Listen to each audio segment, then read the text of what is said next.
कुछ भी होता है तो उसके मन में हमारे प्रश्न उठता है कि क्यों। और भगवान ने बताया कि क्यों के बाद नेक्स्ट स्टेप क्या होता है कि हमारा अंदर का जो है, अंदर भगवान बैठे हुए हैं, वो हमको उसका जवाब देते हैं। जब पूछेंगे तो जवाब मिलेगा, पूछेंगे ही नहीं तो जवाब कैसे मिलेगा। इसलिए बोलते हैं अंतर्मुख होने के लिए सबसे बड़ा, सबसे छोटा शब्द ये है क्यों। क्यों? और साथ में भगवान ने ये भी बताया कि परिस्थितियां हम संसार में विचलित करते हैं, विचरते हैं। संसार है जैसे समुद्र है, लहरें चलती हैं। जीवन है, जीवन में भी उथल पुथल होता है। और उस उथल पुथल में अगर हमको समुद्र में तैरना आ गया, तैरने की कला आ गई, तो वो हमको उथल पुथल हमको कोई तकलीफ नहीं देते। उस हम आसानी से वो संसार पार कर सकते हैं। और उसको पार करने के लिए हमने जैसे बोला कि सदगुरु की शरण में आए हैं। सदगुरु हमको हमेशा रास्ता दिखाते हैं, और जो रास्ता उन्होंने दिखाया पूरे श्रद्धा भाव से, पूरे विश्वास से। अगर विश्वास नहीं, श्रद्धा नहीं, तो बात वहीं अटक जाती है। बीच में किसी ने एक बहुत ही सुंदर प्रश्न किया था, बोले कि अर्जुन और कृष्ण का संवाद होता है, कहाँ होता है? कुरुक्षेत्र के मैदान में। तो किसी ने शंका प्रकट की कि इतना जहां लड़ाई चल रही है वहां तो इतना शोरगुल है, इतना हल्ला है, तो कैसा संवाद हो सकता है? तो उसके मन में यह प्रश्न उठा कि क्या सच्चा है कि खाली ये दिखावे की बातें हैं, कि अपने बात सिद्ध करने के लिए सब बातें होती है। युद्ध है, युद्ध में तो हलचल होती है, शोरगुल होगा, तो एक दूसरे से कैसा शांति से बात कर सकते हैं? तो उसके जवाब में उन्होंने बताया कि आप शंका मत कीजिए, जो युद्ध हो रहा है, संवाद हो रहा है, ये दोनों बोली यस यस यस। अगर आपने यस बोला तो उनका जो एक दूसरे से जो वार्तालाप होता है तो आपकी समझ में आएगा। और अगर वैसा नहीं किया तो आप खाली उसी उलझन में रहेंगे कि ये पॉसिबल नहीं है, ये पॉसिबल नहीं है, ये तो हमको बहकावे में लाने वाली बात है। इसलिए जो ग्रंथों में कि जो कुछ भी है, अगर श्रद्धा से हम सुनेंगे, पढ़ेंगे, तो उसका असर होता है, नहीं तो असर नहीं होता है। तो ये क्यों है? क्यों है? हमको अंतर्मुखी होने की बात आती है। तो भगवान बताते हैं, क्या पूछते पूछते मनुष्य बाहरी जगत से हटकर अपने भीतर की दुनिया देख पाता है। जब प्रश्न किया क्यों, तभी आपको उसको प्रश्न का जवाब, हर प्रश्न का उत्तर होता है। तो उसमें बोला कि क्या पूछते पूछते मनुष्य बाहरी जगत से हटकर अपने भीतर की दुनिया को देख पाता है। वहीं से शुरू होती है उसकी सच्ची आध्यात्मिक यात्रा, जहां वह समझता है कि संसार जैसा दिखता है वैसा है ही नहीं। आप बोल रहे कि सवाल जवाब करेंगे तो हमारी तो तैयारी। हाँ। और हर वस्तु का अर्थ उसके रूप से नहीं, उसके प्रभाव में छिपा होता है। इसलिए भगवान हमेशा बोलते थे कि शब्दों की उलझन में मत जाओ। शब्द के अनेकों अर्थ हो सकते हैं। जैसा एक छोटा सा एग्जाम्पल भी देते हैं इसका। हम बोलते हैं इंतजार। सभी लोग बैठे हैं, इंतजार है कि अभी खाने का टाइम हो गया, मेहमान आए, तो एक आदमी इंतजार करता है कि मेहमान कब जाए तो हम खाना शुरू करें। दूसरा आदमी सोचता है इंतजार, वो हमारे घर में कब आए तब हम खाना शुरू करें। इंतजार एक ही शब्द है। तो भावना, उसके पीछे की भावना वो महत्व की है, शब्दों की वैल्यू नहीं है। ये जो आप बोल रहे हो ना कि किसी का भाव ऐसे तो किसी का ऐसे, हाँ। ये आज हमको भी जय बाबा ने जगाया है। वरना हम भी वैसे ही थे। बिल्कुल। हम भी वैसे ही थे कि खाने के टाइम कोई आ जाता तो बोलते थे अब कहाँ बनाए, अब ये टाइम देख के आए सही, हैं। सही। सच में बोल रहे हैं अपनी बात। नहीं, बिल्कुल हकीकत है। और देखिए यहाँ तो आज अपना गुरु ने वो दिखाया, वो सिखाया कि तेरे मुंह में भी निवाला हो ना, हाँ। पहले सामने वाले को दे, फिर नहीं भी बचे तो और बनेगा नहीं। और गुरु की जो बातें हैं ना, हम आपको एक बात उनकी बताते हैं। यही नवरात्रों का टाइम होता हाँ। था और जय बाबा मुझे हमेशा बोलते थे पहले नवरात्रे तू आएगी हाँ। शांति कुंज में और दूसरे नवरात्रे हम आएंगे। हाँ। तो हम बोलते थे ठीक है, जैसे भी आपको सही लगे। तो जब लाइफ में ऐसा इंसिडेंट हुआ हाँ। तो मन ऐसे हो गया कि ये सब क्या है, कुछ नहीं है। हम जय बाबा के पास बैठे थे तो मेरे को बोलते हैं तेरे तो नराते आने वाले हैं ना। तो मैंने कहा किस चीज के नराते जय बाबा, अब तो कुछ रहा ही नहीं जिंदगी में। तो मैंने ऐसे एक सरसरी बात बोली, इतना यज्ञ होता था और इनको इतना शौक था और स्पेशल बर्तन लेके आए कि तू बार बार मंगाती है फिर छोड़ने जाते हैं, हर एक चीज ली। मैं कहा वो किस काम की है, मेरा दिल करता है फेंक दूं, मैंने ऐसे ही बोला। अच्छा। तो बोलते हैं क्यों, तू मुझे नहीं बुलाएगी, तू ये प्रेमियों को नहीं बुलाएगी, यज्ञ नहीं करेगी। तो बोला नवरात्रि की तैयारी कर, मैं आऊंगी। और सच में सुबह आके उन्होंने ही जोत जलाई थी तब पहली बार। और उसके बाद बीच में ऐसा हुआ जय बाबा की तबीयत बड़ी खराब थी, इतना फीवर। और फ्राइडे का दिन और हमारा दिन होता है वहां जाने का। तो मैं जैसे हम अपना खाना बना के ले जाते थे, सब रेडी कर रही थी। तो इतने में योगी का फोन आता है तू किधर है। तो मैं कहा मैं घर पे ही हूँ। बोला नीचे जय बाबा आए हैं, नीचे अम्बा वाटिका में नीचे। और हम बच्चे और मैं ऐसे भागे नीचे कि जय बाबा आए हैं। और आप मानोगे नहीं, हम उनको पकड़ पकड़ के लिफ्ट तक लाए थे। तो लिफ्ट तक लाए और वहां पर शांति कुंज में सबको बोल रहे थे अनीता के पास जाना है, अनीता के पास जाना है, मेरे साथ कौन चलेगा, मुझे कौन लेके जाएगा। और सबको इधर इधर सुन के हो रहे थे कि जय बाबा की तबीयत ठीक नहीं है, हवा लग जाएगी, नहीं लेके जाना है। तो उठ के चप्पल पहन के खड़े हो गए, नहीं चलते ना मैं ऑटो से जाऊंगी, पर मैं जाऊंगी। पर ये सब बात अलग थी। उनका जो एक शब्द था ना, वो आज तक मुझे टच करता है। बोलते हैं मैंने उसके साथ निभाना है। जो वर्ड उन्होंने बोले ना कि मैं तो निभा के आऊंगी, चाहे तुम ले जाओ चाहे ना ले जाओ, पर मैं निभा के आऊंगी।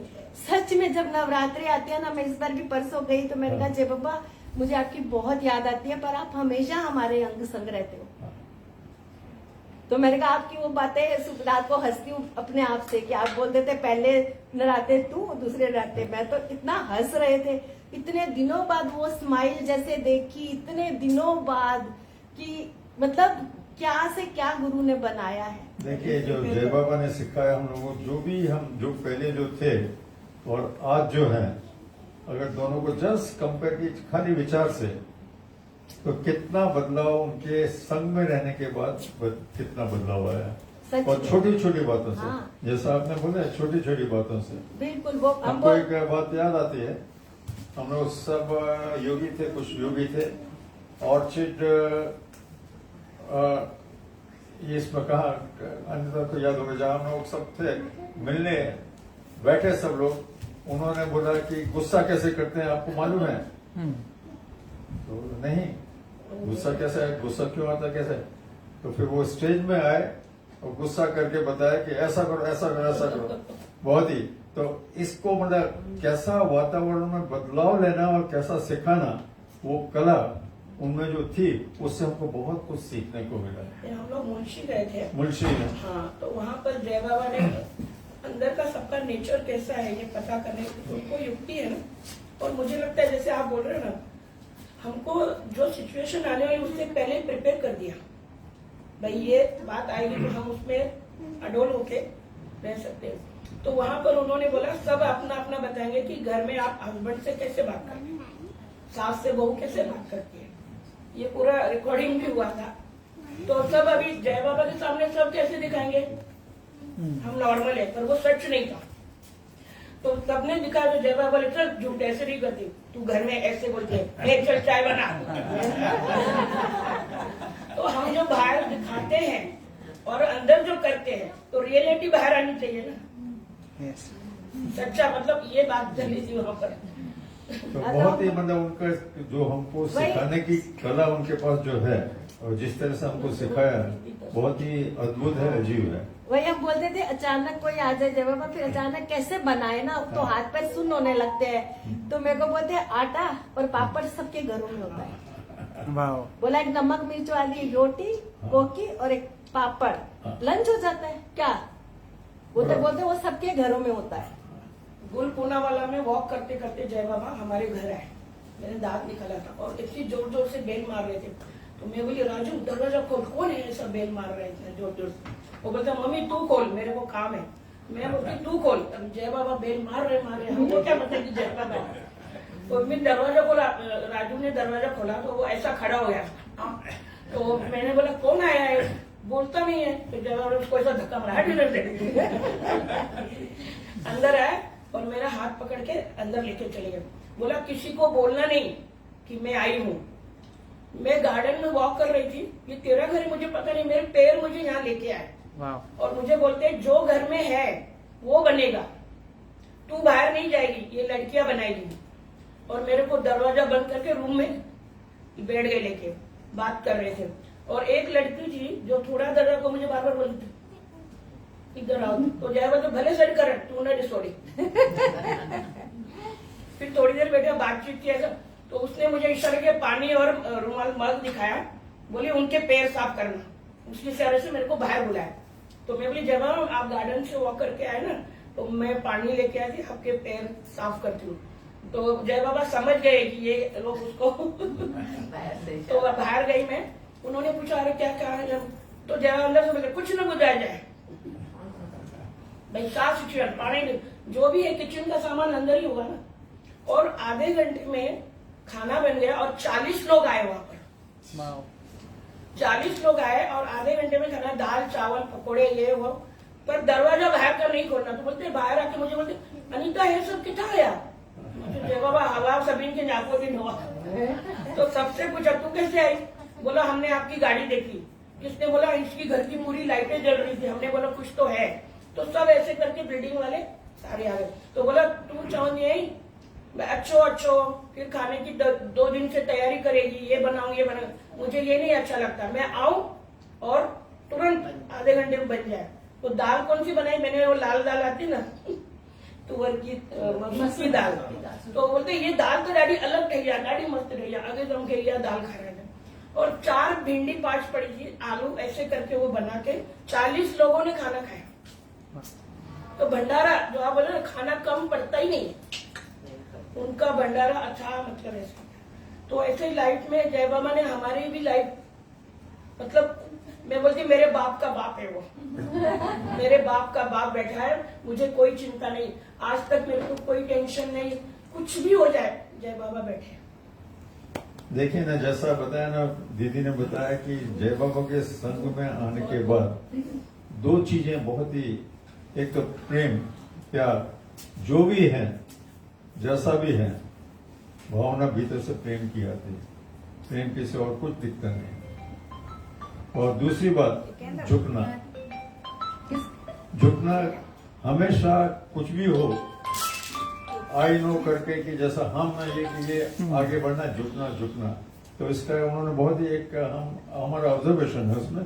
देखिए हम लोग जय बाबा के पास आना शुरू हुआ, हमेशा शुरू में तो क्या कि हम अपनी ही बात करते थे कि हमको ये है, हमारे घर में ये कि हम पड़ोसी में ये अपने, वो कभी ये नहीं पूछते थे क्यों क्या कुछ नहीं। हाँ ठीक है ना, मतलब शब्द भी नहीं, खाली ठीक है करते करते। तो पहले उन्होंने जैसा झुकना, तो फिर उन्होंने उनका देखा झुकना, देखते देखते हमारे भीतर की वही वृत्ति अपने आप ऑटोमेटिकली आ गई। जैसे बोलते हैं जैसा संग वैसा रंग, जैसा वाइब्रेशन होंगे वैसा हमारा एक्शन हो जाता है। तो इस तरह से मतलब छोटी छोटी, इसलिए शब्दों की उलझन में न जाके उनका जो आचरण देखा, वर्तन देखा, तो उससे हमें अंदर ऑटोमेटिक आता। जब वाणी के पहले बीच में जब बातें निकली अपने अपने अनुभव की, तो हम अपनी बात बताते हैं। शुरू में जब हम सत्संग में आते थे, हमको सत्संग बिल्कुल पसंद नहीं था। पढ़ना लिखना बहुत किया है, ग्रंथ भी बहुत पढ़े थे पहले, लेकिन ये सत्संग की बात, सत्संग हमको बिल्कुल पसंद नहीं है। अनीता को और मिसेस को दोनों को हम खाली छोड़ने जाते थे, तो वहां सत्संग के हॉल के पास जाते, धीरे धीरे इन दोनों ने हमको चाबी लगाना शुरू किया। या बाहर गाड़ी में क्यों बैठे हैं, आप अंदर हॉल में बैठे ना। अगर गाड़ी में बैठना हमको ड्रॉप करके हम बाहर वेट करते थे, गाड़ी में क्यों बैठे, अंदर जाए, तो हम अंदर जाना शुरू किया। अंदर जाने के बाद भी जब बातचीत सत्संग की बात चलती थी, तो बोलते तू भगवान है, तू भगवान है, भगवान सभी को बोले भगवान है, भगवान। हमको बहुत ही विचित्र लगता है, कैसे कोई आदमी भगवान हो सकता है। भगवान और हम या कोई व्यक्ति दोनों में कितना जमीन आसमान के अंदर कोई कंपनी नहीं है। भगवान भगवान तो हमको बिल्कुल पसंद नहीं है। लेकिन धीरे धीरे जैसे तत्वों में जाना शुरू किया, तभी एहसास हुआ कि जो बातें होती हैं उसके पीछे भाव क्या है। शब्दों में ना जाके भाव के पीछे जाओ तो उसका अर्थ वो समझ में आएगा, उससे ही बदलाव होता है। तो ऐसे 4-5 दिन पहले की एक वाणी थी, वाणी पढ़ रहे थे, उसमें बोला जो भी सत्संग में आया है, सत्संग में आने के बाद वो 3 गुणों में रमता है, तमोगुण, रजोगुण और सतोगुण, तीनों गुणों में। हम बोले सत्संग में आ गए तो हम बिल्कुल शुद्ध हो गए, कोई सतोगुण नहीं। बोलता जो भी सत्संग में आता है, गुरु की शरण में आता है, 3 गुणों में रमता है। तो किसी ने प्रश्न किया कैसे, तमोगुण में क्यों, सत्संग में आए, अच्छी अच्छी बातें होती है, तो नहीं, बातें वहां चलती हैं, वाणी चलती है, बातें चलती हैं, लेकिन आपका मन कहाँ जाता है। जब वो वाणी चलती है, अच्छी अच्छी बातें चलती है, तब आपका मन जाता है कि हमारे भीतर कौन सी कमियां हैं, कौन सी बुराइयां हैं। मतलब आप कहाँ रम रहे हैं, तमोगुण में। सत्संग वहां चल रहा है, लेकिन आपके भीतर जो चल रहा है, आपके मन में जो चल रहा है, तमोगुण। उस परिस्थिति में आप तमोगुण में है। शुरू होता है तमोगुण से, फिर धीरे धीरे जैसे चलते चलते आगे बढ़ते बढ़ते तमो के बाद वो तमोगुण रजोगुण में परिवर्तित होता है। कैसा, हमको ये भी रास्ता दिखा था, ये भी रास्ता, दोनों दिख रहा है, अच्छाई भी दिख रही है, बुराई भी दिख रही है। पहले तो हमको खाली बुराई बुराई दिखती थी, अभी धीरे धीरे अच्छाई कौन सा होना चाहिए, कौन सा नहीं होना चाहिए हमारे बीच। तो वो देखते देखते दोनों के बीच में द्वंद्व होता है, और उस द्वंद्व में जैसा है ये रजोगुण, मतलब द्वंद्व है, अच्छी बात है बुरी बात दोनों हमारे जीवन में आना शुरू करते हैं। और उसके बाद फाइनली आप सतोगुण में आते हैं। सतोगुण में कैसा, जब आपको जो बुराइयां छोड़ने की बात नहीं आती, अपने आप वो छूट जाती कि उसमें आपका इंटरेस्ट खत्म हो जाता है। अगर छोड़ा, बोलते हैं भगवान, बोलते हैं भगवान वाणी में भी आता है कई बार कि अगर कुछ चीज छोड़ी है तो आप शरीर से या आप इसी वस्तु को छोड़ते हैं। तो त्याग करना वो ठीक नहीं, त्याग के बदले वैराग करो। वैराग मतलब आपके मन से छूट जाए। त्याग करना हमारा बस वस्तु को छोड़ रहे हैं, ये खाना छोड़ा, वो खाना छोड़ा, इस बात को छोड़ा, और वो नहीं आपको। तो त्याग वैराग की भी जो उन्होंने ये कहाँ से हम लोग पहुंच गए। नहीं, फिर अंकल आप कह रहे थे कि आप बैठने लगे सत्संग में, फिर शुरू किया। हाँ। फिर शुरू करने के बाद फिर कई बातें जैसा बोला, प्रश्न उठने लगे, प्रश्न उठने लगे। तो जो भगवान ने 5 बुक्स क्या नहीं, बोला, उसके बाद है ना, जय बाबा हमारे यहाँ आते थे लालबाग में। फिर हमारे यहाँ आते हैं तो अंकल को बैठना ही पड़ेगा ना, कहाँ जाएंगे। हाँ। तो जय बाबा को युक्ति है कैसे उनको प्यार किया। वो हमसे जो सत्संग में जाता उससे ज्यादा दिखाते नहीं थे प्यार, जो नहीं आता है उसको ज्यादा। तो हमने बोला जय बाबा हम आपको इतना बोलते हैं, पर उनके कहने से आप एक बार में आ जाते हैं। तो बोला तेरा रास्ता बना रही हूँ।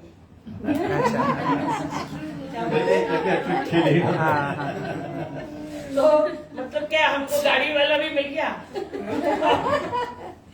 तो ऐसे बहुत आते थे उधर, हमारे यहाँ बहुत आते थे। तो ऐसे ही इनको जैसे खन्ना, संपत अंकल, खुशलानी अंकल, ये सब जेंट्स लोग थे। और उनको लेके फिर बोलते थे, वो बोलते थे, मिस्टर बोलते थे जय बाबा आप आइए, हम आपको ये बना के खिलाएंगे। और फिर जय बाबा अच्छा तुम बना के पिकनिक चलेंगे अपन।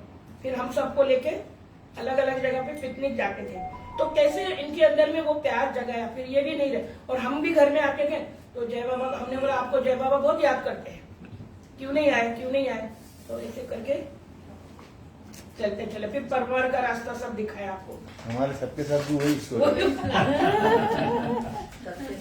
बोलता ने किसी वाणी में है कि जितने भी जेंट्स आते हैं ना सत्संग में, ओनली बिकॉज ऑफ लेडीज, वही खींच के लेके आते हैं, और अपने आप नहीं जाते हैं। ऐसे ही होती है अंकल, होता है, चलता है, दुनिया ऐसी है। तो यहाँ बताया भगवान ने क्या, पूछते पूछते मनुष्य बाहरी जगत से हटकर अपने भीतर की दुनिया को देख पाता है। वहीं से शुरू होती है उसकी सच्ची आध्यात्मिक यात्रा, जहां वह समझता है कि संसार जैसा दिखता है वैसा है नहीं, और हर वस्तु का अर्थ उसके रूप में नहीं, उसके प्रभाव में छिपा है।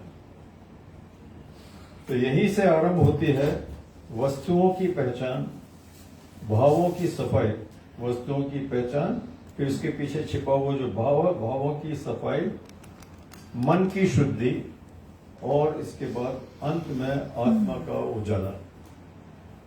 तो यहीं से आरंभ होती है वस्तुओं की पहचान, भावों की सफाई, मन की शुद्धि और आत्मा का उजाला। तो आज इसी क्या पर आधारित भगवान जी ने कुछ प्रश्नों के उत्तर हमें दिए।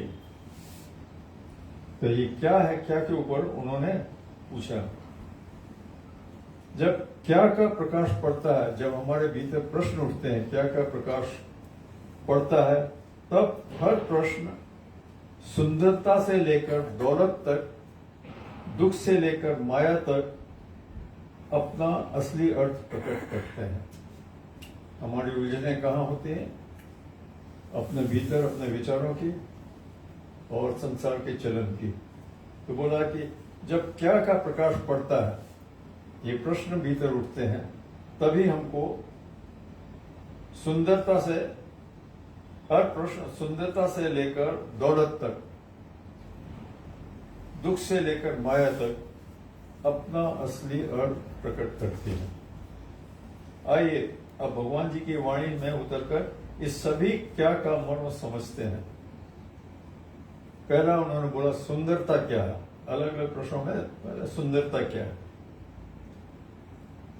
मनुष्य को इंद्रियों में बांधने वाली जंजीर सुंदरता है। मनुष्य को इंद्रियों में बांधने वाली जंजीर। सुंदरता क्षणिक है, देखने में मन को भाती है। सुंदरता क्षणिक है, देखने में मनुष्य को भाती है, पर उसी सुंदरता में आसक्ति पैदा होने लगती है।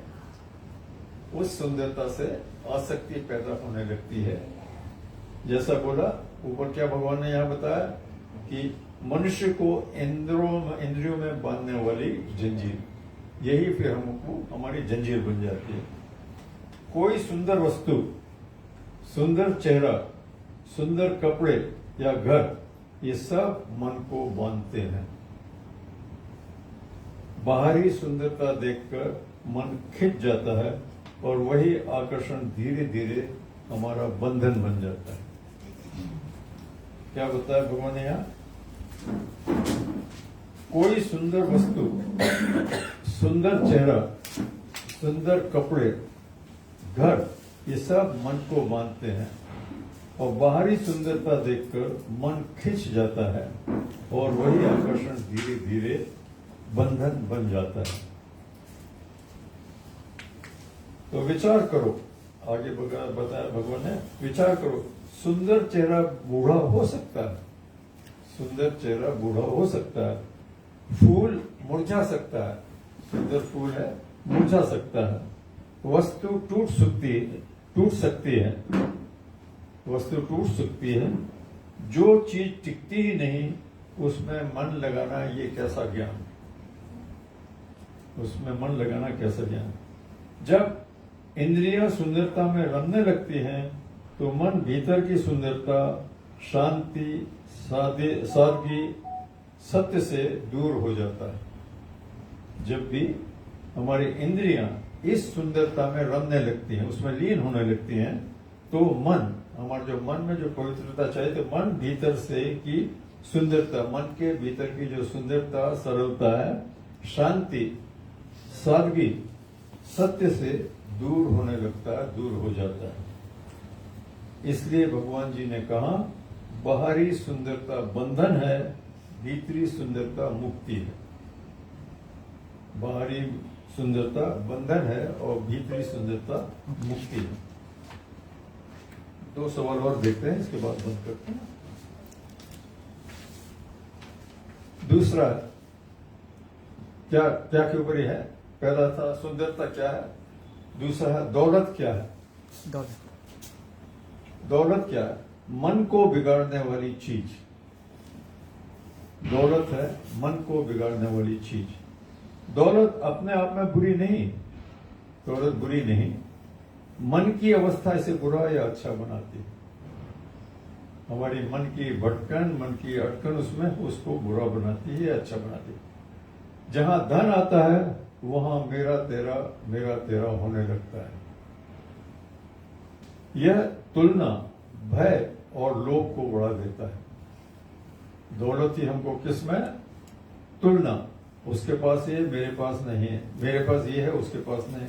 ये तुलना जो कंपैरिजन हो जाता है, तुलना, भय, कहीं अटक ना जाए, कहीं भाग ना जाए, कहीं छूट ना जाए, और लोभ है और बढ़ जाए और बढ़ जाए और जाए वृत्ति, तो इन चीजों को बढ़ा देता है। तो दौलत अपने आप में बुरा नहीं है। मन की अवस्था, जब उस दौलत से हमारा मन और किस तरह से मन दूसरों जुड़ता है, वो उसको अच्छा या बुरा बनाती है। जहां धन आता है वहां तेरा मेरा ये आता है। यह तुलना भय और लोभ को बढ़ा देता है। धन बढ़ने पर मन में यह अहंकार धीरे धीरे चढ़ता है, मैं कुछ बन गया हूं। धन बढ़ने पर मन में क्या, मन की वृत्ति कैसी होती है? उसको भीतर अहंकार आता है कि मैं कुछ बन गया हूं। यही अहंकार मनुष्य को पतन की ओर ले जाता है।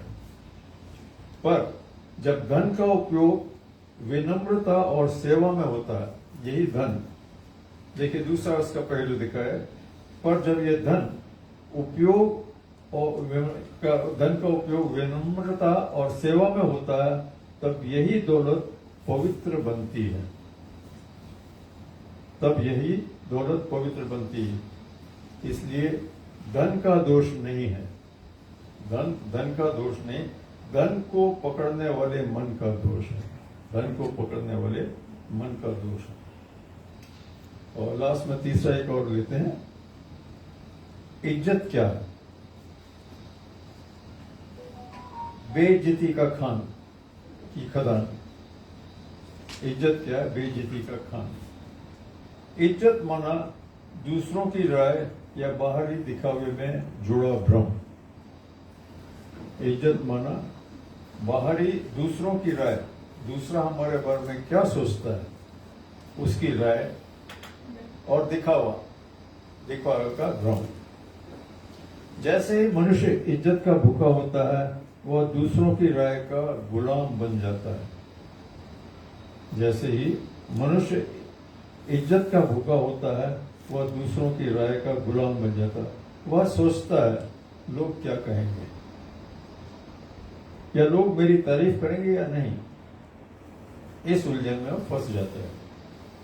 इज्जत जितनी कमाई जाती है, उससे दुगनी बेचैनी उसके साथ लेकर आती है।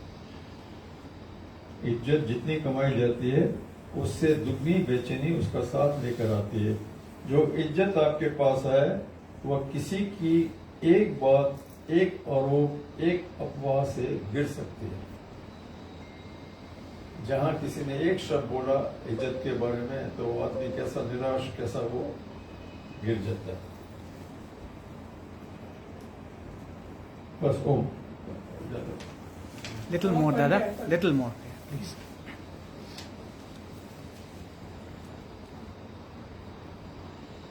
सच्ची इज्जत वह है जो भगवान के आगे है, जहां कोई दिखावा नहीं। सच्ची इज्जत वह है जो भगवान के आगे है, जहाँ कोई दिखावा नहीं, कोई बनावट नहीं, सिर्फ सत्य है। एक व्यक्ति जो ईमानदारी से काम करता है, दूसरों की आलोचना या प्रशंसा से प्रभावित नहीं होता। जो भी सरलता से ईमानदारी से करता है, वो दूसरे क्या बोलेंगे उसकी परवाह नहीं करता। तो सच्ची इज्जत वह है जो भगवान के आगे है, जहाँ कोई दिखावा नहीं, कोई बनावट नहीं, सिर्फ सत्य है। एक व्यक्ति जो ईमानदारी से काम करता है, दूसरों की आलोचना या प्रशंसा में प्रभावित नहीं होता, वह अपने कर्तव्यों को निभाता है। वह अपने कर्तव्यों को निभाता है, अपने मन की शांति बनाए रखता है। वो अपने मन की शांति बनाए रहता है।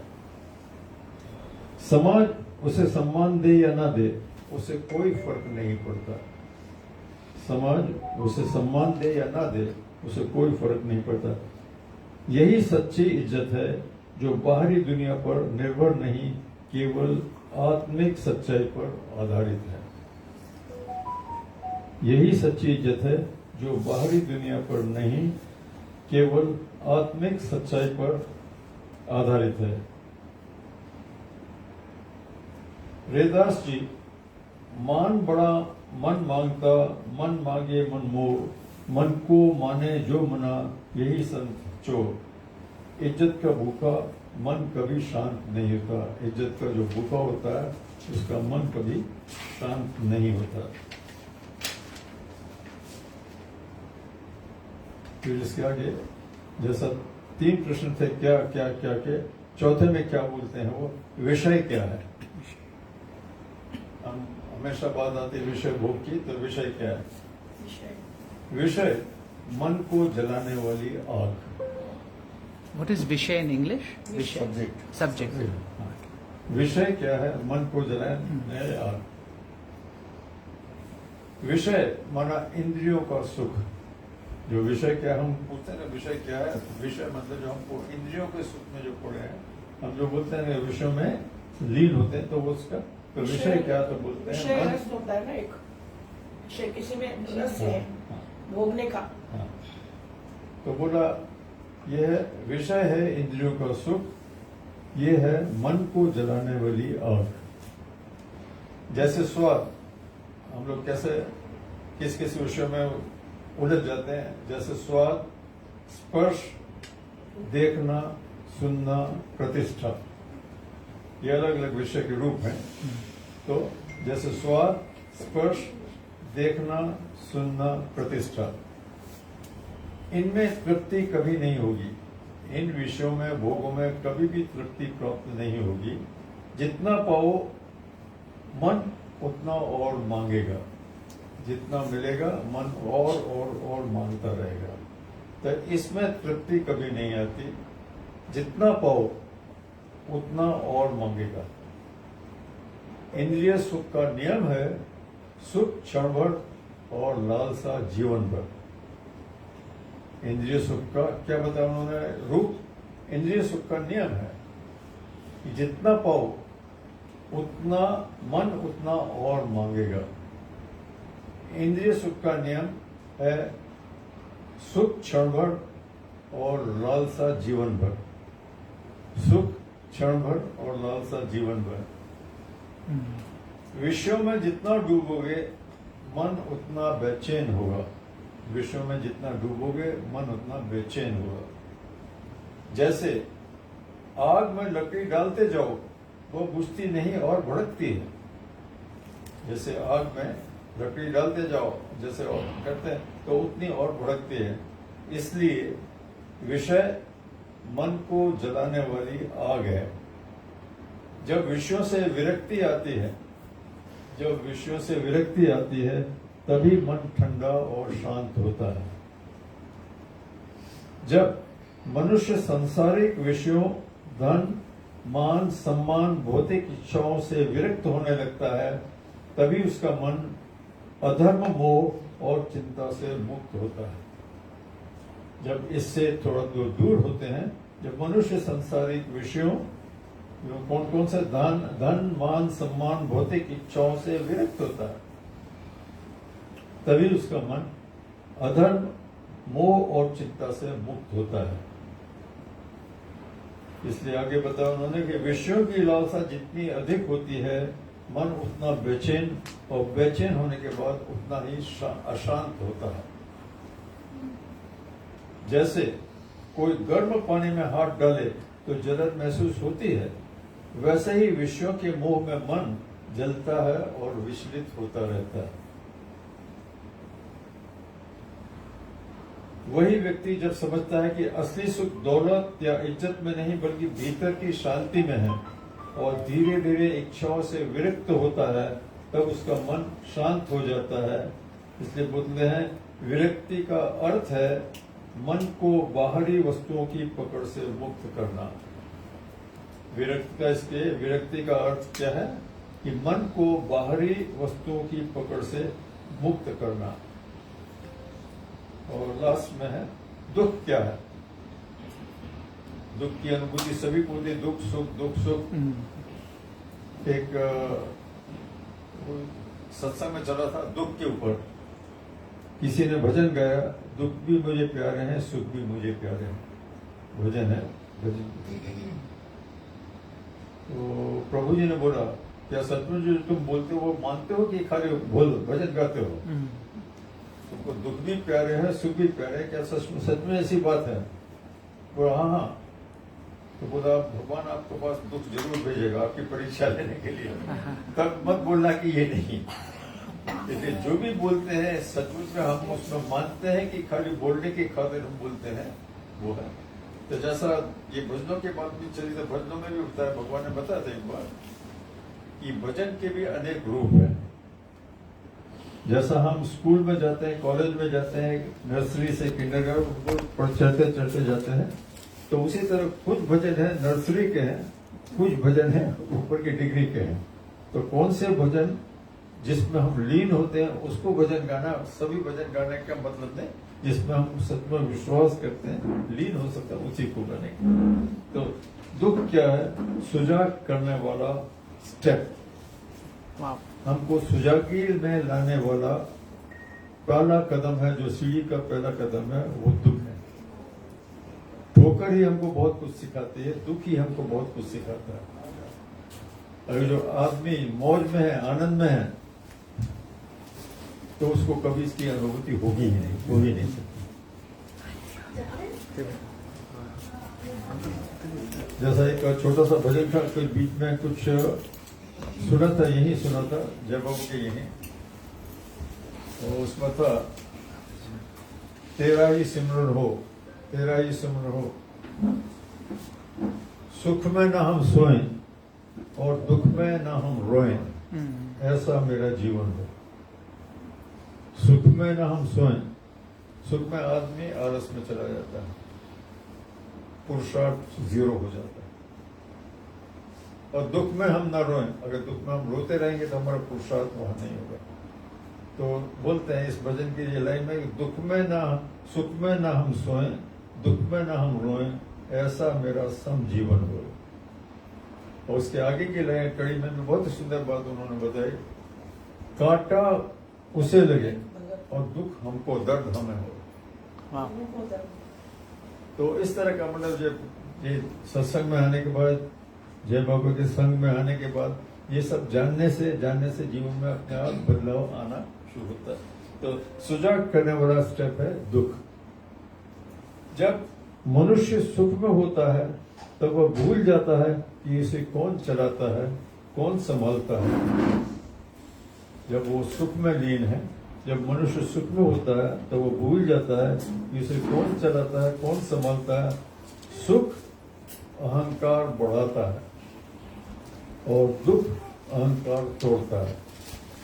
सुख अहंकार बढ़ाता है और दुख अहंकार तोड़ता है। दुख आकर मनुष्य को याद दिलाता है कि संसार तुम्हारा नहीं है, यह तो अस्थाई है, बदलने वाला है। तुम्हारा घर और आधार परमात्मा ही है। दुख आकर मनुष्य को याद दिलाता है कि संसार तुम्हारा नहीं है, यह तो अस्थाई है। तुम्हारा घर और आधा परमात्मा है। दुख एक धक्का है जो हमें भीतर देखने पर मजबूर करता है। दुख है जो एक धक्का हमको ठोकर देता है और हमारे भीतर जाने की हमको देता है। दुख आता है तो मन रुकता है और हम अपने विचारों, भावनाओं और कर्मों का निरीक्षण करने लगते हैं, अंतर्मुखी होने लगते हैं। दुख आता है तो मन रुकता है, उसकी हलचल रुक जाती है और हलचल रुकने के बाद क्या वो अंतर्मुखी होने लगता है, भीतर भीतर देख लगता है इसके पीछे का कारण क्या था, कहाँ था। और हम अपने विचारों, भावनाओं और कर्मों का निरीक्षण करने लगते हैं। पहले तो दुख पीड़ा देता है, पहले तो दुख पीड़ा देता है, लेकिन धीरे धीरे सोचने लगता है कि मैंने क्या किया था। पहले दुख तो पीड़ा देता है, फिर धीरे धीरे सोचने लगता है कि मैंने क्या किया था, मैं किस दिशा में चल रहा हूं।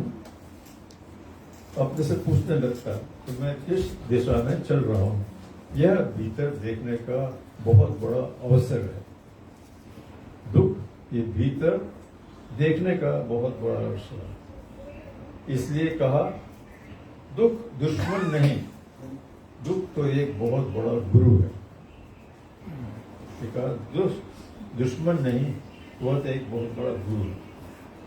जैसे डॉक्टर बीमारी देकर कड़वी दवाई देता है, वैसे ही परमात्मा दुख देकर तुमको नई दिशा देता है। जैसे डॉक्टर बीमारी देखकर कड़वी दवाई देता है, वैसे ही परमात्मा दुख देकर तुमको नई दिशा देता है। ओम। ब्यूटीफुल। ये देखा जाए तो संसार की चोट अगर मुझे नहीं लगती तो मैं आज उस दर पे आई भी नहीं होती। तो ये जो बात है ना कि दुख है, हमको सही रास्ता पे लेके जाता है। जब हमारे पास दुख आता है तो हम खोजने में लग जाते कि मुझे शांति कहाँ मिलेगी। तो कोई लोग मंदिर चले जाते हैं, कोई लोग, पर हमें टाइम पर गुरु मिला और हम इतने वडभागी है, गुरु मिला, वो भी लेडीज रूप में मिला, तो वो भी बहुत बड़ी बात। तो दुनिया की चोट लगती है तभी हम ये दर ढूंढते हैं और ये दर मिलता है। बोलते लोहा गर्म होता है ना, तभी उस पर ठोकेंगे तो वो बदल सकता है। लीजिए संत जी भजन करिए। अच्छा, सपना की कोई विषय है? Nothing. You bring that other mic and come बेटा। जो जितनी वाणी पढ़ रहे थे तो लग रहा था कि गुरु एकदम सत्य की ओर हमारा ध्यान लेके जाते हैं। कैसे धीरे धीरे पहले बोला कि सत्संग नहीं आते, फिर आना, फिर उसमें पहचान होना, अंदर से चेंज लाना, फिर धीरे धीरे खुद के स्वरूप में जाना, वो शांति को महसूस करना। जैसे लग रहा था बैठे हैं हम और भी बातें कर सकते हैं, पर कैसे बैठकर हम अपने स्वरूप की बात करते हैं, अपने चिंतन में रहते हैं, भगवान की बात करते हैं। तो ये गुरु की मेहर है जो हमको ये सत्संग मिला है, ये ज्ञान मिला है, संग मिला है। ऐसे लगता है ये जीवन एकदम पलट सकता है। ऐसे कहते हैं ना कि गृहस्थ में बहुत मुश्किल है कि अपने मन को इस दिशा में ले जाना, भगवान की भक्ति कराना, पर आज ऐसा गुरु सरलता से बगैर किसी बात की सत्संग का एक वाणी पढ़ो, उस पे न जाने कितनी ऐसी बातें मिलती हैं जहाँ मन को ब्रेक आता है। और जैसे बोला दुख और सुख, जैसे कैसे ये ऊंची स्टेज है जो बोलते हैं तुम्हारा दुख एक परिवर्तन लेके आएगा। वरना हर इंसान अगर रोता है तो कहता है मेरे पास ये कमी है, मेरे पास ये दुख है और मेरा शरीर ऐसा है। पर वही मन जब समझता है कि ये भी एक अवस्था है जो तुमको परिवर्तन करके तेरे मन को और ऊंचा लेके जाएगी, तो लगता है शुक्राना उस गुरु का है जो पल पल हमको जो एकदम जीना सिखा रहे हैं और इतनी सरलता से कि इसके लिए तुमने कोई तप नहीं किया। वरना कहते थे पहले जमाने में बहुत तप करना पड़ता था तब तुम भगवान तक पहुंचते हैं, पर ऐसे तप से सरलता से याद करके अपनी जर्नी को कितना ब्यूटीफुल बना सकते हैं, वो गुरु की मेहर है। चाहे सुख दे चाहे दुख दे, चाहे सुख दे चाहे दुख दे, सब कुछ तेरा मंजूर है, मुझको सब कुछ तेरा मंजूर है। ओ मीत मेरे गाँव में गीत तेरे, ओ मीत मेरे गाँव में गीत तेरे, मुझको सब कुछ तेरा मंजूर है, मुझको सब कुछ तेरा मंजूर है।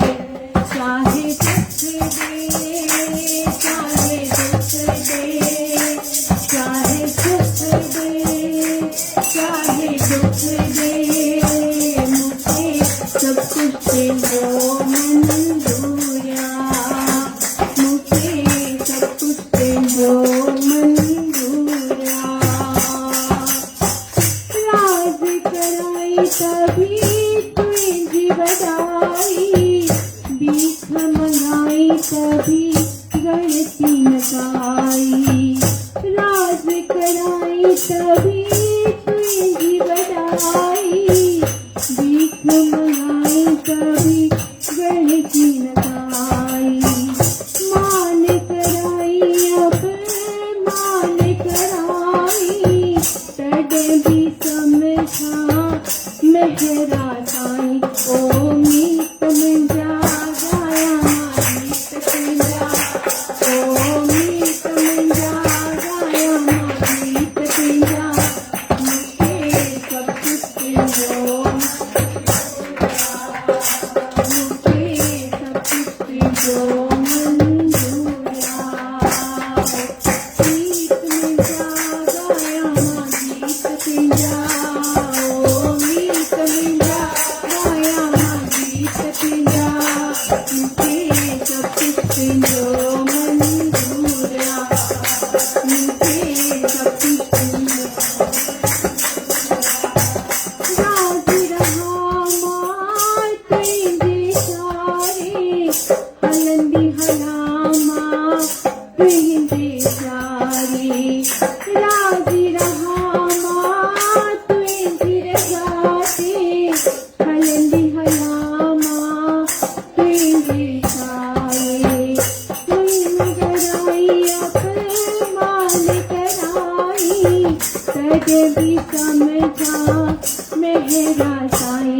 ओ मीत मिंजा गाया गीत तेरा, ओ मीत मिंजा गाया गीत तेरा, मुझे सब कुछ तेरा मंजूर है, मुझे सब कुछ तेरा मंजूर है।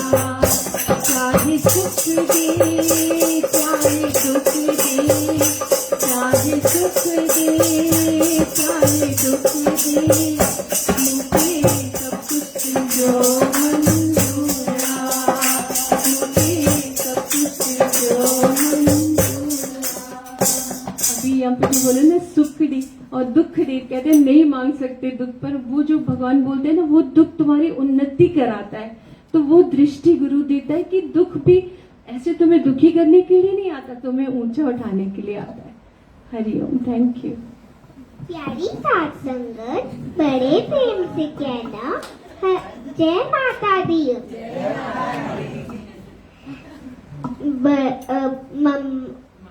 माँ और बच्चों का रिश्ता बहुत प्यारा है, पर जो हम माँ से मांगते हैं वो सब देती है, पर हमको विश्वास रखना चाहिए माँ पे। और माता जो है वो हमारे हमेशा साथ रहती है और दुख दूर कर देती है। हमारी जोड़ी छोटी हो जाती है खुशियाँ भर भर के। मेरे नखरे उठाती माँ, जो मैं कहना उससे मुझे जाने। नखरे उठाती मेरी माँ, जो मैं कहना उन्हें मुझे जाने। नहीं चाहिए मैंने वो चाहिए, नहीं चाहिए मैंने वो चाहिए।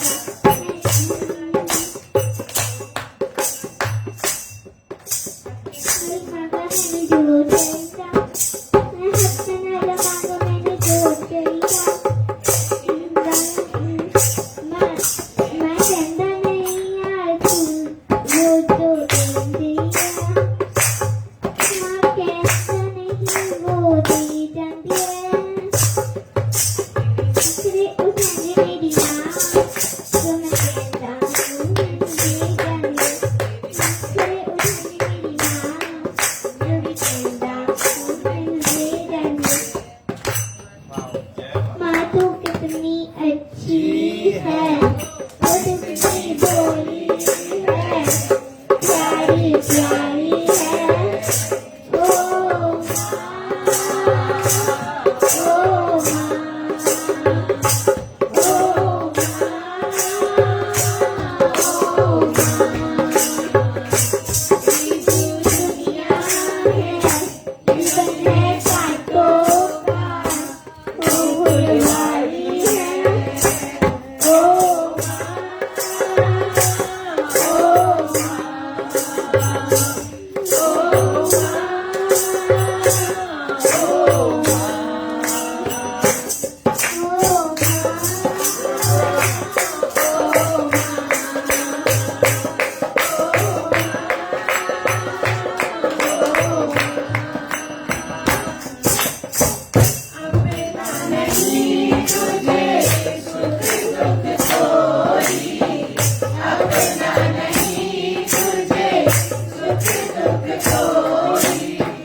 Shivanand, who has come from, we'll let Shiva, you okay to sit here or you want to come here? I just want to share that today's Vani was very beautiful. और मुझे भी अपना पास्ट याद आ रहा था जब China में जब गए थे तो सुख के पीछे ही भाग रहे थे, पैसा धन दौलत नाम, इतने arrogance, so much ego started coming. जय बाबा और बाबा गेलाराम दोनों आए थे चाइना में.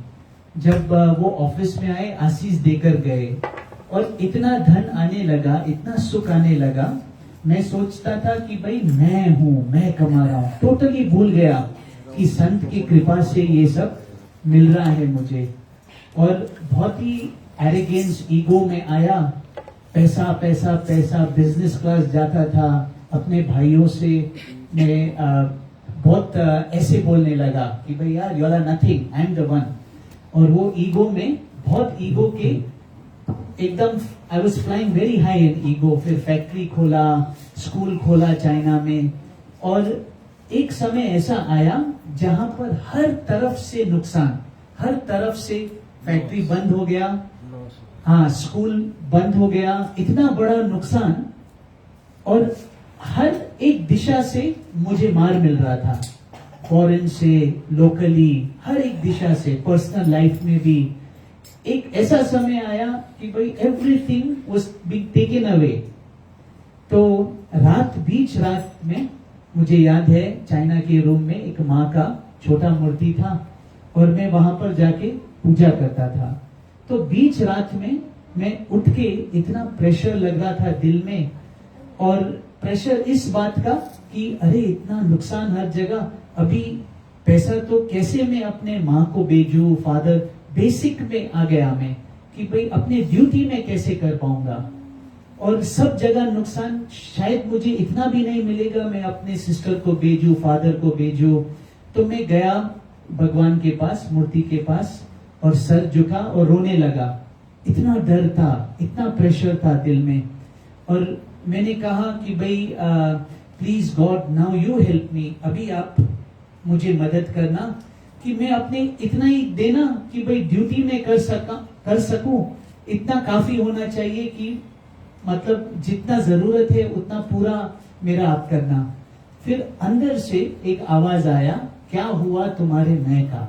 रियली इट वाज, मेरा मन भी नहीं था, लेकिन अंदर से एक किस्म का भाव आया, कहाँ, क्या हुआ तेरे मैं का, कहाँ गया तेरा मैं। फिर अपने आप सर, यस, अपने आप कोई कह रहा था, yes I realise now, I am sorry, please help me. मैं जय बाबा के शरण में कैसे आया, कैसे उनको मानने लगा, ये टाइम था। फिर क्या हुआ, सुबह सुबह मैं उठ के ऑफिस जाता था, रोज सुबह को मैं जाके और हार्डवर्क करने लगा, और थोड़ा ग्राउंड पे आ गया था, क्योंकि मार जब मिलता है, जब प्लेन क्रैश होता है तो समझ तो थोड़ा आता है। तो ये दुख आया मेरे जीवन में एक दवा की तरह। फिर अचानक से पता नहीं कैसे मैं पुणे को फोन किया, उस समय मैं जय बाबा को दीदी बुलाते थे। तो क्या भाव आया अंदर में, I don't know, that I just picked up the phone and I called them. जब फोन किया ऐसे ही हालचाल पूछताछ के लिए, तो फोन में जय बाबा थे, बोला हाय दीदी, आई सेड हरिओम। दीदी वो सिंह, हाँ अमित हरिओम, क्या हुआ, तुम्हारा जहाज शेक हो रहा है। तो वो फर्स्ट लाइन था जब मुझे एकदम से मना, मैं भी जवाब दिया, हाँ दीदी ये हो रहा है। जय बाबा ने बस इतना ही कहा, ठीक है, गॉड्स ग्रेस, जो भी होता है गॉड्स ग्रेस, और उन्होंने फोन रख दिया। और लास्ट पॉइंट, 2 मिनट ही बाकी है। जब मैं रोज जाता था सुबह को वापस ऑफिस, हार्डवर्क, अभी एक बहुत ही बड़ा प्रॉब्लम आया। मेरा सबसे बड़ा कस्टमर जो ग्राहक है वो कनाडा में रहता था, और उसका बाइंग ऑफिस अफ्रीका के लिए वो खरीदता था, वो कनाडा में पे था। जब दुख आने का है ना कोई बहाना से कैसा भी बनता है और वो आ जाता है।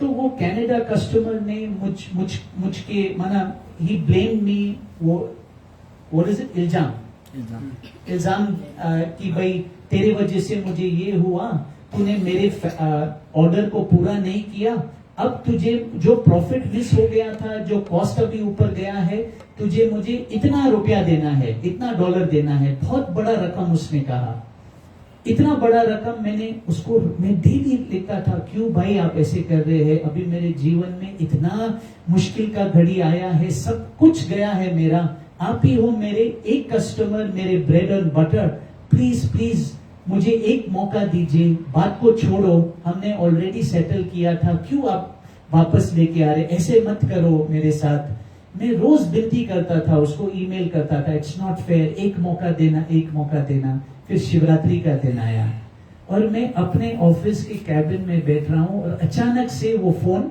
ट्रिंग ट्रिंग ट्रिंग ट्रिंग, मैं उठाया तो जय बाबा था फोन में। बोला Amit, today is Shivratri, I want to wish you happy Shivratri. And then I said, oh happy Shivratri दीदी। तो सिंधी में उन्होंने कहा, छात्यो उन्हें जो अन्यथा न तो मने छा, मना क्या हुआ उसका कस्टम। अभी तक मैं सीट से एकदम ऊपर उठा और बोला, मेरी अंदर अंदर का बात, मैं चुप बैठा, अंदर अंदर का बात इसको कैसे मालूम है। फिर जय बाबा ने कहा, anyway today is Shivratri and this day with lord Shiva's grace snake and mongoose can go hand in hand. तुझे समझ में आया। फिर वापस जय बाबा ने कहा, आज के दिन शिवा की कृपा से सांप और मंगूस दोनों प्रेम प्यार से चल सकते हैं। और फोन रखा, और वही रात को पता नहीं कैसा वो याद आया कस्टमर, मैंने उसको फोन किया तो बोला उसका रंग ऐसा बदल गया था। मैं जब फोन किया तो बोला, अमित मैं तुझे याद कर रहा था, अरे यार जो हो रहा था हमारे साथ, ये छोड़ो ना, इसको साइड में रखी। मैं शॉक हो गया। पर उसने बोला ठीक है तो मुझे इतना रकम देना। बोला सर प्लीज, अभी ऐसा मेरा हालात है कि इतना मुश्किल घड़ी है। तो फिर भी वो निगोशिएट किया। फिर वो बोला 80,000, तुम 80,000 मुझे देना, मैं कितना व्यापार दूंगा तुझे, you will never look back. मैं क्यों ये रकम, why I am telling you the amount, I will tell you. तो उसने बोला तू मुझे देना और तू याद रखना, जब तू कोई कॉन्ट्रैक्ट देता है तुझे निभाना है। मैं बोला yes sir, I have learned a lesson, I will surely honour my contract. फिर 80,000 उसको दिया। अभी देखो, एक हफ्ते बाद उन्होंने मुझे एक ऑर्डर दिया, और उसने कुछ ऑयल का ऑर्डर दिया, तो मैंने रिस्क लेके बेचा उसको, एक सेलिंग प्राइस दिया। फिर मैं अपने भाई को फोन करता हूँ मलेशिया में, बोलता हूँ ऑयल का क्या प्राइस है। उस समय 2007-2008 में क्रैश हुआ था, तो मैंने बेचा हाई प्राइस में, और मेरे भाई बोल रहे रुको रुको, बहुत बड़ा क्रैश आया। तो क्रैश होने के दिन में, वही दिन 8-7 घंटा के बाद मैं उसको फोन करता हूँ, भाई को फोन करता हूँ, पूछता हूँ अभी प्राइस क्या है। तो मैंने कैलकुलेट किया, जब कैलकुलेट किया तो मुझे 80,100 कुछ मैं कमा रहा था। देख, जब ये हुआ कैलकुलेटर में, मैं शॉक हो गया था, और ये फिर मालूम हो गया था दिल में कि देने वाला वो है, और हमारे नसीब में जो लिखा है वही हमको मिलेगा, और मालिक देने वाला है। ये एक इल्यूजन है दैट आई एम अर्निंग। इसलिए सत्संग एक बहुत बड़ा ब्लेसिंग है। ये मैं से हमको बचाता है, नहीं तो मैं हमको डुबा भी सकता है, और तर भी कैसे सकेगा अगर हमने इसको समझा सुजागी से, इसको भक्ति के मार्ग में अपना साथी बनाए। तो उस दिन से वो पता चला कि मनी इट इज रिटन, पैसा दौलत ये लिखा हुआ है, इसके पीछे हमें नहीं भागना। मैं इतना शॉक हो गया, मैं बोला ऑल दीज इयर्स मेरे को इतना ये आया था कि मैं कमा रहा, पर ये कैसा आया, ना मैं सोचा, ना मैं प्लानिंग किया, मेरे बिन मन से ये कैसा आया। तो मन खुद देख के वो सो देन केम इन जय बाबास। फिर ये वादा किया कि भाई कुछ हुआ था, और मेरा फिर ग्राफ थोड़ा बेहतर होने लगा। फिर वादा दिया गॉड को कि मैं आपके पीछे जब दुख आएगा तब आपके पीछे नहीं भागूंगा, सब कुछ छोड़कर पहले आपको रखूंगा, चाहे दुख हो चाहे सुख हो, पहले आप हो। हम कंडीशन रिलेशनशिप नहीं रखेंगे आपके साथ। तो ये जय बाबा का ग्रेटनेस है, ग्लोरी। उन्होंने कैसे ये करा के पुणे में बैठकर, हम चाइना में बैठकर एक ऐसा लीला रचाया, और ये सच बात है, लिखा हुआ है। मन को हमें सुजागी कौन दे सकता है? गुरु, वाणी के रूपम, एक्सपीरियंस, अनुभव के रूप। कम श्योर।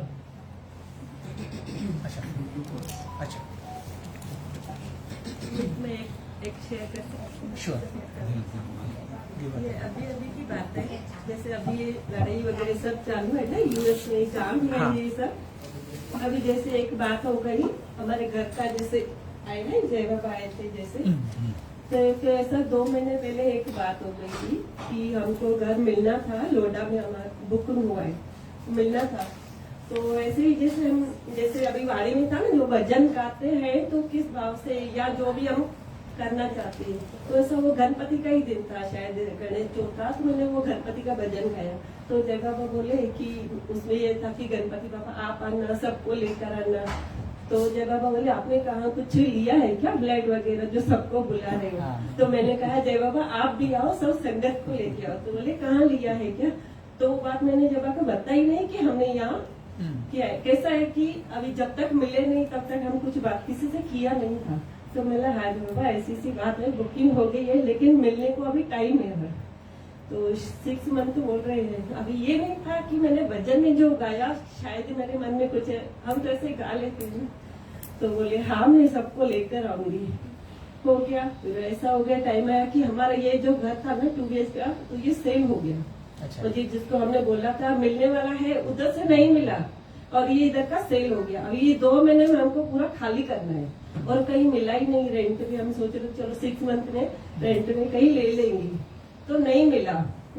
तो ऐसा हो गया और मेरी बहू और मैं ऐसा समझो बेटी और माँ ही है। कभी सोचा नहीं था कि वो मेरी बहू बेटा थी। तो मैंने बोला मिलिशा तो मैं सत्संग को जा रही हूँ, आपको अगर कुछ लिख कर देना रहे तो दे दे। मुझे मेरा मन चाहता है कि सिर्फ मैं एक बार जब से बात करूँ कि हमारा कल ये सेल मतलब वो एडवांस देकर गया है और वो रुक नहीं रहा है, 2 महीने से ज्यादा नहीं रुकेगा। तो हम कहाँ रहेंगे और रेंट में भी नहीं मिल रहा है, अभी यही नहीं मिल रहा है। तो उसने भी बेचारी वो काम करती है लैपटॉप में, एक साइड ऐसे करे एक साइड को लेटर लिखते मुझे दे दिया। तब ये दिवाली से शायद बाद में ऐसा कुछ, तो उधर ही फिर मैंने जब बाबा को लेटर देना तो सोचा मैंने सब खड़े हैं तो ऐसा आगे जाने तो वैसे भी देते नहीं है ना। तो मैंने सोचा कैसे दूं, ऐसे करके सब जने का ऐसा हो गया कि जब एकदम सामने दिखे तो मैंने एकदम जल्द से उठ के लेटर हाथ में ही दे दिया। उन्होंने हाथ में ऐसा ही किया जैसे आप बोल रहे हो ना, सच में वो खुद ऐसा बोला क्या दे रही है दे। तो मैंने दिया लेटर और वैसे ही मैं जाके उधर बैठी भी नहीं, तो बोले इधर आओ और हाथ में पकड़ के लेटर वापस दे दिया। मैं सोच रही थी अभी पढ़ा तो नहीं, हमको ऐसा लगा कि उनका आंसर आएगा, पढ़ा ही नहीं। फिर चलो ठीक है, मैं घर पे आई, मैंने बोला निशा मैंने तो दिया, पता नहीं मैंने देखा नहीं। तो बोली मम्मी उन्होंने पढ़ा, मैं नहीं देखी नहीं, मैं बैठी भी नहीं, वैसे ही आवाज है। फिर से भी लेटर है जय बाबा ने अपने हाथ से मेरे हाथ में रखा। घर पे गई, अभी सोचा जो होगा देखा जाएगा, अभी जो होगा देखा जाएगा। और ऐसा हो गया तो 5th फ्लोर में मिलने वाला था। हम उनको बोल रहे थे, वो तो बोल रहे थे नहीं बेचने का है। अभी वो भी US का ही था। तो ऐसे अचानक से रात को ऐसा है ना कि उधर 2-3 घंटे का याद दिन है तो आ रहे थे। तो रात को 12 बजे के बाद उसका फोन आया, हम आपको फ्लैट बेचना चाहते हैं। तो देखो ऐसा था कि मिले नहीं मिले वो भी नहीं पता था। फिर उनका उधर से ही फोन आया जैसे ना कि भाई वहां से उसका क्या हुआ। तो मैंने सुबह में दीदी को पूछा, जब सत्संग में गई तो दीदी लेटर जवाब में पढ़ा, बोले पता नहीं वो हाथ में तो था, आपको रिटर्न दे दिया। बोले उनकी क्या बात है, उनके हाथ में ही सब कुछ है। जैसे वो हाथ में पढ़ा और उधर से एक फोन आ गया कि हम आपको फ्लैट बेचना चाहते हैं। तो जैसे अपने आप ही हो गया, ये तो अभी बनना ही नहीं है, इधर ही है, उधर एक और मिल गया। तो मैंने तभी मैं जय बाबा को बोला, फिर से यही भजन गाया। तो जब बोल रहे थे हाँ बता, तो मैंने कहा कि भाई नहीं आप अब भी सबको लेकर, अभी रियल में मिल गया है तो सच में जय बाबा ने वादा निभाया। वो फिर लास्ट में मैंने वही बोला, जो वादा किया वो निभाना पड़ेगा। तो सच में किया और सच में जय बाबा ने बहुत हेल्प की है।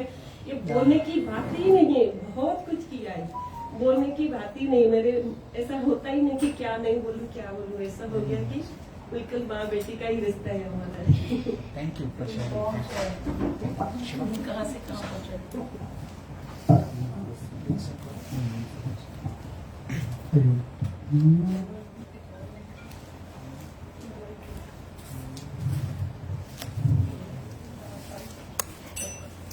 माता रानी तेरी जय जयकार,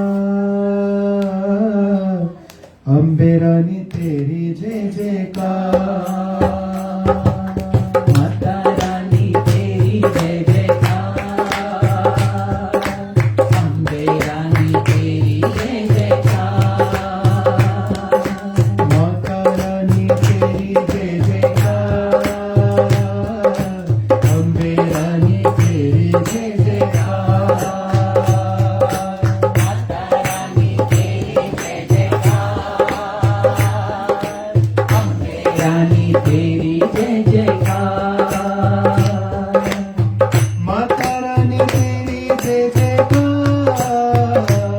अम्बे रानी तेरी जय जयकार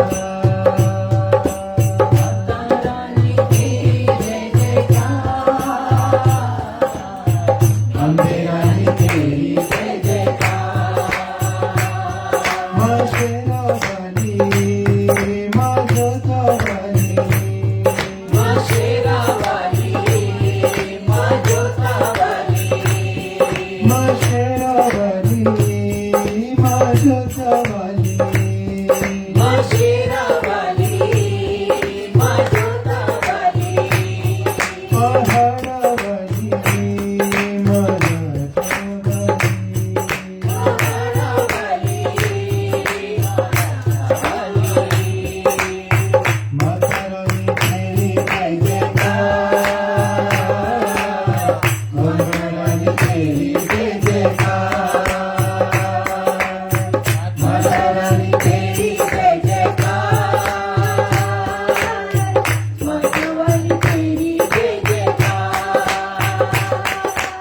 से बोलो जय माता दी अरे बोलो जय माता दी से बोलो जय माता दी अरे बोलो जय माता दी से बोलो जय माता दी अरे बोलो जय माता दी सब मिल बोलो जय माता दी मस्त बोलो जय माता दी माता रानी तेरी कार अम्बे रानी जय जयकार माता रानी जय जयकार अम्बे रानी जय जयकार माता रानी जय जयकार अम्बे रानी जय जयकार माता रानी जय जयकार अम्बे रानी जय जयकार माता रानी तेरी जय जयकार अम्बे रानी तेरी जय जयकार माता रानी तेरी जय जयकार अम्बे रानी तेरी जय जयकार माँ शेरा वाली माँ जोता वाली माँ शेरा वाली माँ जोता वाली पहाड़ा वाली माँ जोता वाली पहाड़ा वाली बोलो जय माता दी बोलो जय माता दी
माँ हे माँ,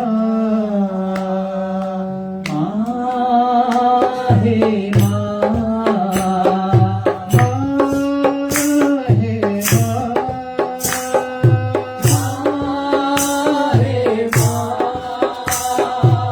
साई माता जगजननी,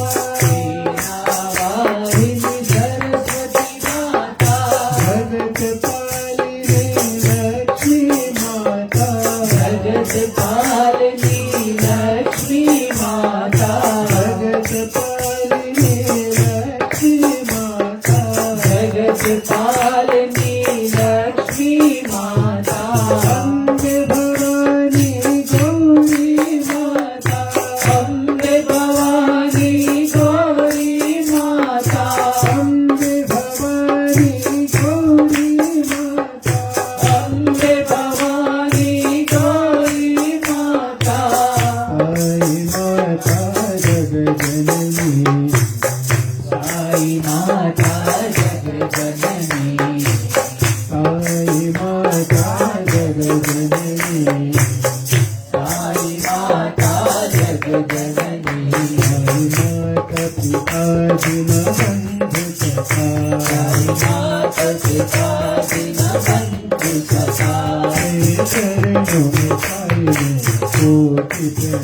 तेरे चरणों में साई मेरा कोटि प्रणाम, साई माता पिता दीनबंधु सखा, साई माता पिता दीनबंधु सखा, तेरे चरणों में साई मेरा कोटि प्रणाम, तेरे चरणों में साई मेरा कोटि प्रणाम, मुझे शक्ति दो मेरे साई शिवा, मुझे शक्ति दो